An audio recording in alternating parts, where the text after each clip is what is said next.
While we're all super excited about Keelan Russell in next year's class, there's some underclassmen QBs that are giving Alabama a hard look.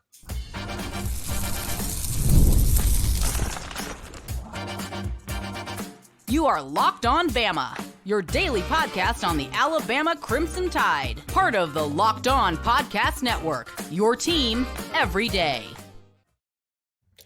Hey, everybody, and welcome back into Locked On Bama. Luke Robinson from the HSA Radio Network. That's me. And Jimmy Stein from Bama Online. That's him. Thank you for making us your first listen every single day. This episode is brought to you by FanDuel, and you everydayers are the absolute best. But you newbies, come on in. The water's fine. We love having you. Jimmy, Keelan Russell is sort of the Pied Piper for Alabama this year at quarterback, and he is he's being an excellent recruiter. He is shooting up the charts when it comes to recruiting. Everybody seems to love him, got a great personality, but you can't just rest on your laurels. You have to be thinking about quarterbacks for the future. And there are three that are on Alabama's radar. Two, but I'm going to pretend like there's three. Number one, of course, is Faison Brandon. Now, he's going to commit rather soon out of North Carolina. Some people think he's number one player in the 26th class. A lot of people think he's going to go to Tennessee. Could happen, but he's giving Alabama a look. Then there's Ryder Lyons. Oh, what a great name. Out of California. That is a good name. He's going to be at the cookout. And that's big news. And then there's Landon Duckworth from right here in good old Bama. And he's committed to South Carolina. Heck of an athlete. And I wonder if eventually Alabama circles back around to kick the tires and see what's up there. Yeah, I think those three are the three to discuss. At this point, it's early. A couple things. Number one, and this is hard for some to accept, but it is absolutely a fact about quarterback recruiting. It is very, very difficult to sign blue chip elite national quarterbacks in back-to-back classes. And I know people will point out that Alabama has done this before. Some of the time, though, it's not the number one quarterback signing in successive years. It's the number one quarterback and a guy who happened to prove to be that good. He wasn't ranked quite as high. But the point is, it's just hard to do. For instance, Alabama just signed Keelan Russell, right? Or Alabama landed a commitment from Keelan Russell. A big factor in landing Keelan Russell is that Alabama didn't even sign a quarterback in the last class. There was no quarterback. If you remember, Julian Sand decommitted, went to Ohio State, never enrolled at Alabama. The replacement for Julian Sand was a transfer portal guy that was a whole year older. He's Dylan Lonergan's age. So Alabama didn't even sign a quarterback in the class before. That helped significantly in bringing in Keelan Russell. Now that you bring in Keelan Russell, now that's a problem with bringing in the next guy, because the next guy is well aware of Keelan Russell. For those that don't believe me, if you're a quarterback in this next draft coming up next April, do you want to be a quarterback that's drafted by the Chicago Bears? I mean, not if you ever want to play. I mean, you're 1 year behind Caleb Williams. They're committing to him for a 10 or 12-year plan, right? I mean, it's the same concept. So it's going to be difficult, not impossible, but difficult for Alabama to sign a top-rated guy. Now, the top-rated guy likes Alabama. That's good news. And Luke mentioned him in Faison Brandon from North Carolina. Boy, he's got a strange name. Seems like his last name should be first. His first name should be last. But I guess that doesn't really matter too much about how good a player he is at quarterback. And right now he's sort of the number one guy. It's a little early to really rank the 26 guys and expect full accuracy. But he's the number one guy, Luke, and he's going to be committing fairly soon. A lot of people think maybe that's Tennessee, but Alabama may be no worse than top two. Alabama gave him a lot to think about. That's definitely one to watch. We have not made a prediction at BOL yet as to what Faison Brandon might do. It is definitely one to watch, and Alabama's put a lot of effort into him, and he likes Alabama. So it could happen. I would just watch for Tennessee. As to Ryder Lyons, who's coming for the cookout, that's this Saturday. Can you believe it? The dead period will end for one brief weekend. Everyone can recruit again, 1 weekend, and then there will be a dead period again as fall camps start around the country. But Ryder Lyons is the quarterback that's coming to the cookout this weekend. He is a 26 guy, so will be a junior this fall from California. Gosh knows Alabama feels like it sometimes, Luke, like we're the number one recruiting program in the state of California. Feels that way often. And Alabama has a lot of regular students from California. Could be a correlation. But Ryder Lyons, here's what's interesting about him for those who are unaware. He's a Mormon. And while most of the time we don't discuss what religion each quarterback is that we recruit, it is significant when they're Mormons because they go on missions when they graduate from high school. So Ryder Lyons, who Alabama's recruiting, and Alabama's recruiting hard, and Alabama wants him. If you want to know how bad Alabama wants him, he's at the cookout. That's a significant sign in terms of Alabama's priority list. So he's a big-time deal. He's a big-time dude. But he will go on a Mormon mission probably. Now, I don't think we've confirmed that, but that's the norm. So if Ryder commits to Alabama and goes on his mission, he's sort of more like a 27 guy than a 26 guy because he could be serving the church that year instead of enrolling at Alabama. A third guy that Luke mentioned, Landon Duckworth. I'm a big fan, and we've mentioned Landon on this show before. This is not the first time we've brought Duckworth up. He does not have an Alabama offer yet and may never, or he may become a huge priority for Alabama. He checks a lot of boxes, Luke. This dude is big. He's a real big-bodied guy. He's from Jackson. We have a teammate committed. Correct. His teammate and good pal, of course, Juice Gordon, is one of our 2026 commitments. Jackson, Alabama, small place in southern Alabama, weirdly producing a lot of SEC talent in two classes, the 26 group and the 27 group, full of Jackson kids, which is just strange that happened during that time. But Landon Duckworth, 6'3" or more, over 200 pounds.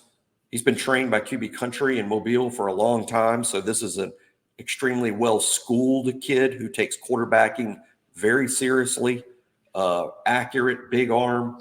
I'm telling you, there's when I watched Landon Duckworth a year ago, I was telling people, this kid's going to be a national elite quarterback. I mean, he's too good. There's what box is not checked with him, So I would watch that if Alabama doesn't land Faison Brandon and Ryder Lyons, who seem to be the big priorities.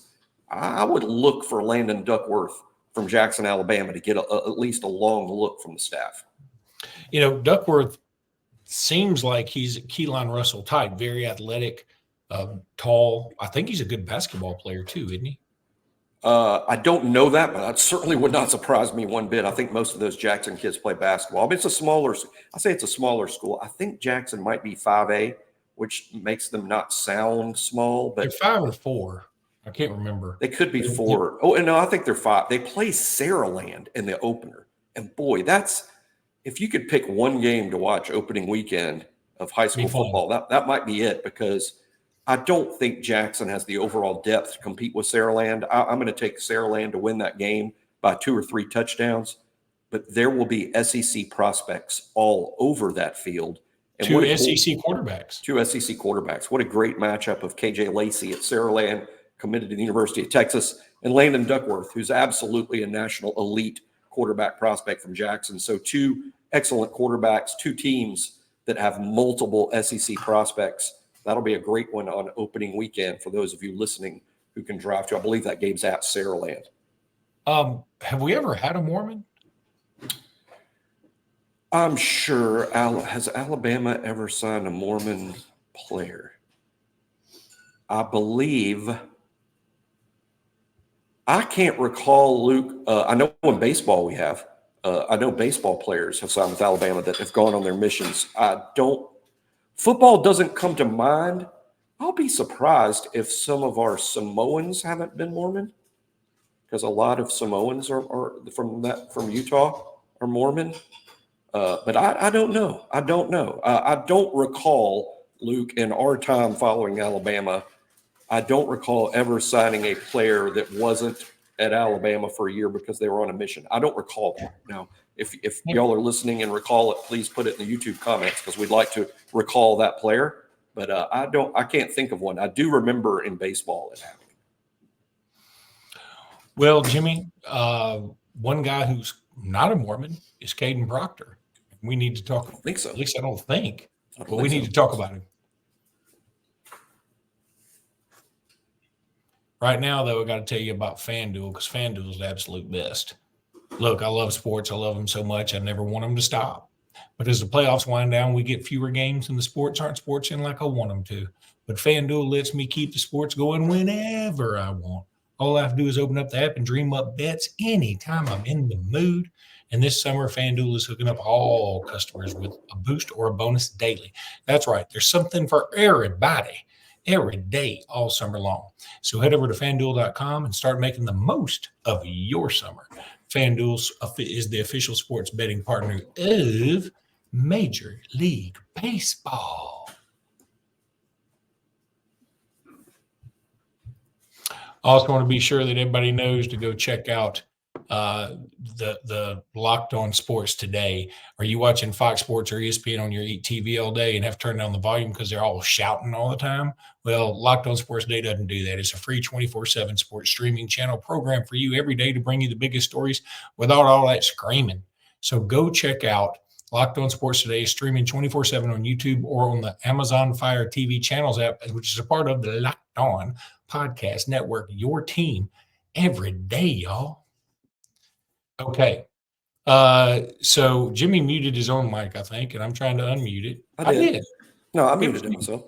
Kaden Proctor, a very, very interesting character.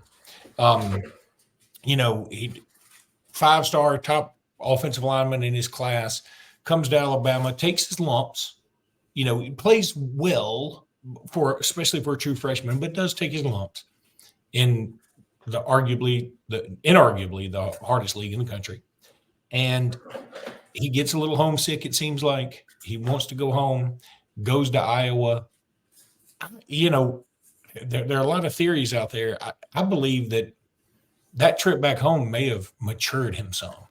And he may have gone, I'm going to face the same problems when I get drafted by the Cincinnati Bengals. Am I going to be homesick? I need to go where I think I can win and increase my brand the most. And frankly, you can increase your brand a lot more and you can win a lot more at the University of Alabama than you can at the University of Iowa. No shot at Iowa, but they hadn't been in the playoffs. They hadn't been in the national championship hunt, except that one time when they lost to Michigan State in the Big Ten title game, and they would have taken that butt whooping we laid on Michigan State had they won it. So it was in the Wayback Machine. I forgot about that. 2015. Yeah. So anyway, Kaden Proctor, I think this is a guy that's going to be first team All SEC. I think that he's really going to take a step up. Again, this is just Bammer belief, but I believe that. Yes, Kaden Proctor. I think he's 13 here on our roster ranking that we do here on the show. Kaden is, if this was a prediction ranking, I would have put Kaden higher for predicting how the season's going to play out. But the ranking really isn't that. The ranking is a little bit more evidence-based and what have you done on the field and what we can count on. And, hey, 13 is still ranked pretty high, right? 13th best player on the football team. Kadyn, Luke pointed out, a lot of it, interesting career in the sense that big 5-star prospect. I mean, you can't have an offensive tackle ranked any higher than Kaden Proctor was as a high school player from Iowa. Alabama signs him.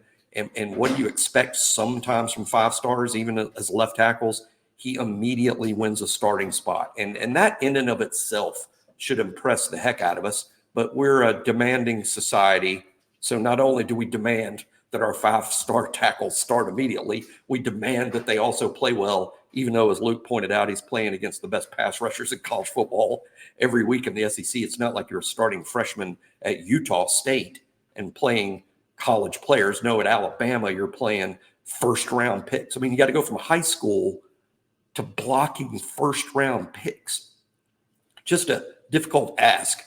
So, Kadyn, he failed at times. Let's be honest. He did not play great during the entirety of last season. There were games in particular that Kadyn really struggled, led to a lot of sacks. Arkansas immediately comes to mind. And there was a time that Alabama benched him midway through the season just because he just wasn't getting that position blocked well enough. But this is an important part of why Kadyn ranks 13th as the 13th best player on this Alabama football team. As the season wore on, he improved. And let me tell you, I've been watching the Georgia game recently, the playback of Georgia. He didn't play a more elite front seven all year long. Kadyn was great against Georgia. By the end of the year, he wasn't really playing like a true freshman. Down the stretch against LSU, he played great.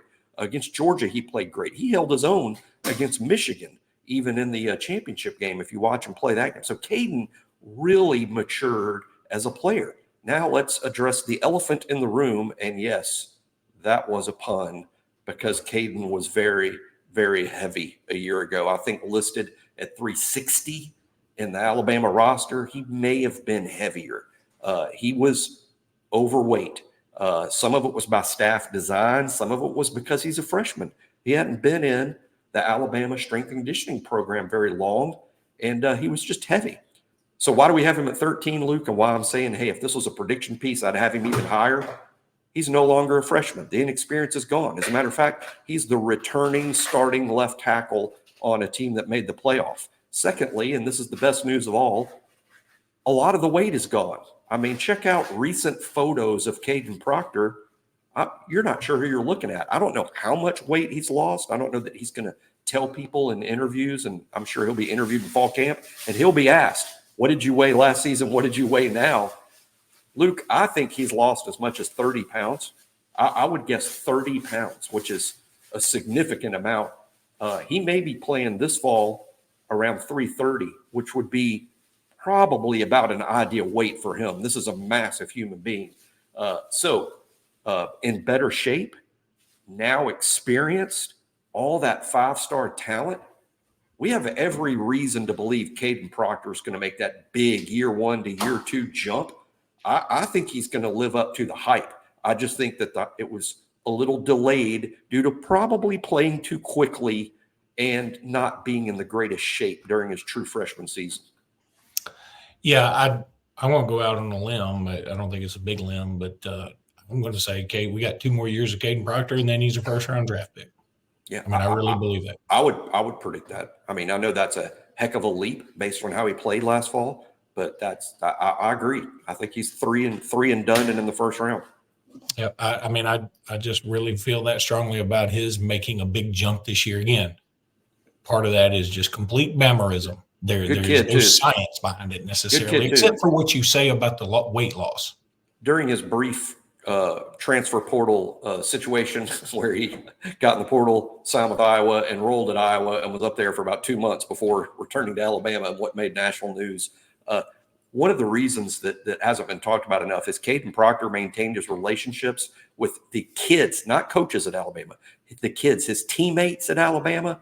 And when he was having doubts and text messages saying, hey, I'm not sure this leaving Alabama and coming to Iowa is a good idea, he was recruited back to Tuscaloosa by his teammates, not by coaches, his friends. And I think that says a lot about Kadyn, the teammate, that his former teammates at Alabama weren't like, hey, to heck with you guy leaving us and going to Iowa. No, his teammates are like, hey, we're here for you, pal. And it says a lot about the camaraderie of the team. Exactly. It's a lot of team chemistry there with that offensive line group. So anyway, we just don't talk about that enough. Like, people ask all the time, like, why did Proctor come back? Did he leave for Iowa for money? Did he come to Alabama for money? Hey, it's a 5-star tackle. I'm sure there's some significant NIL there. But Kaden Proctor was recruited back to Alabama by his teammates at Alabama from 2023. Jimmy, the next guy on the list, it must be Jam, because Jelly ain't that fast. I was trying to come up with something funky. It didn't work. No peanut butter things? Okay.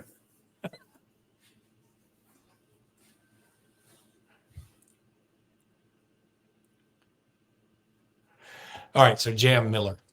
You know, boy, this dude, he gets you excited when you see him out there, but for whatever reason, people seem to be more excited about Richard Young and Justice Haynes.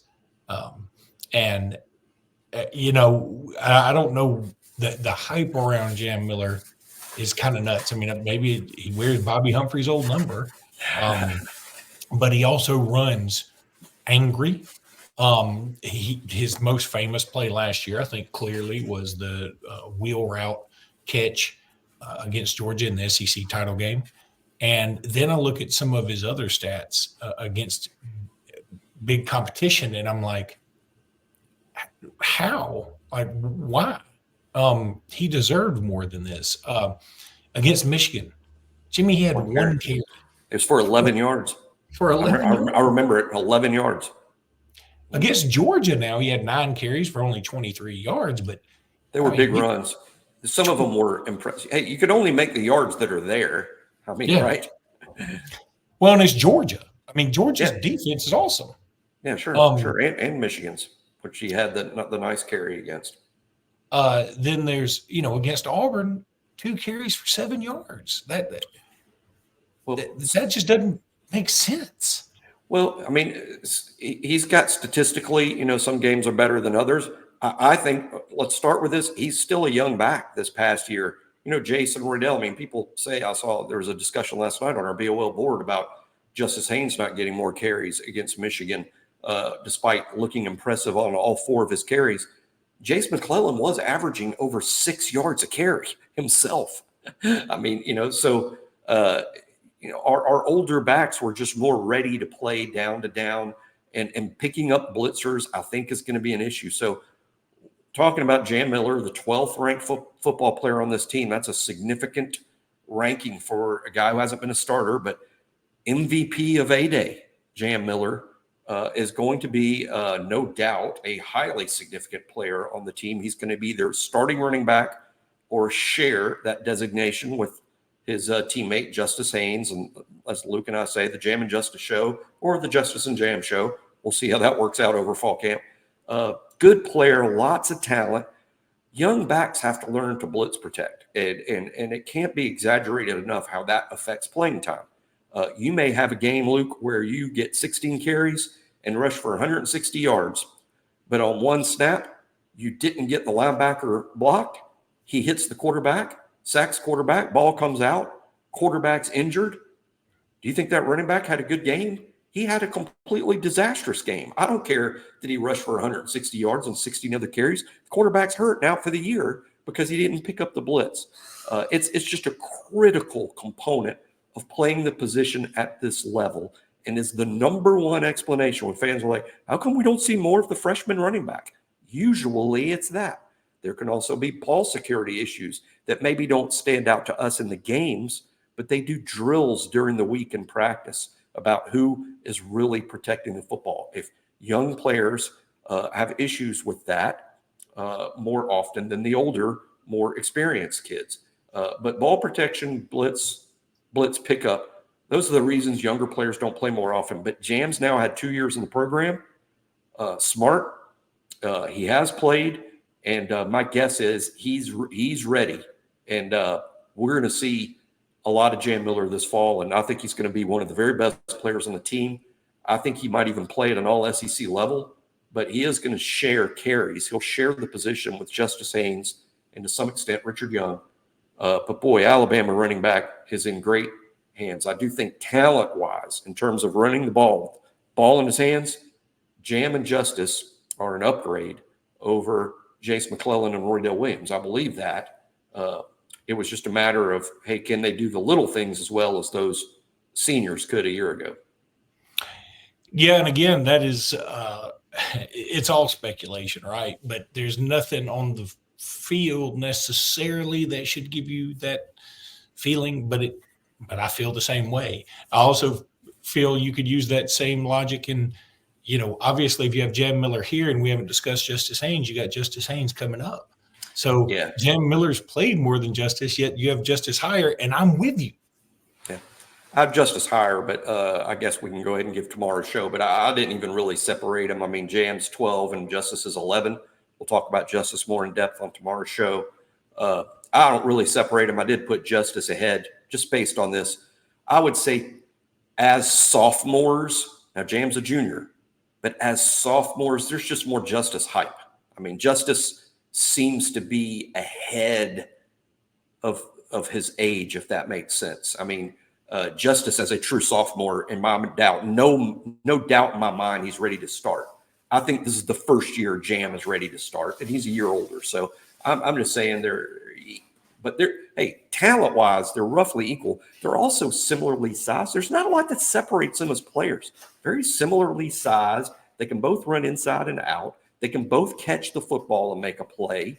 They're both great kids. Again, I think Justice is 5'10", 215. Jam is 5'11", 205. I mean, 1 inch and 10 pounds separates these guys. They're very, very similar backs. Interesting. And looking forward to talk about Justice tomorrow.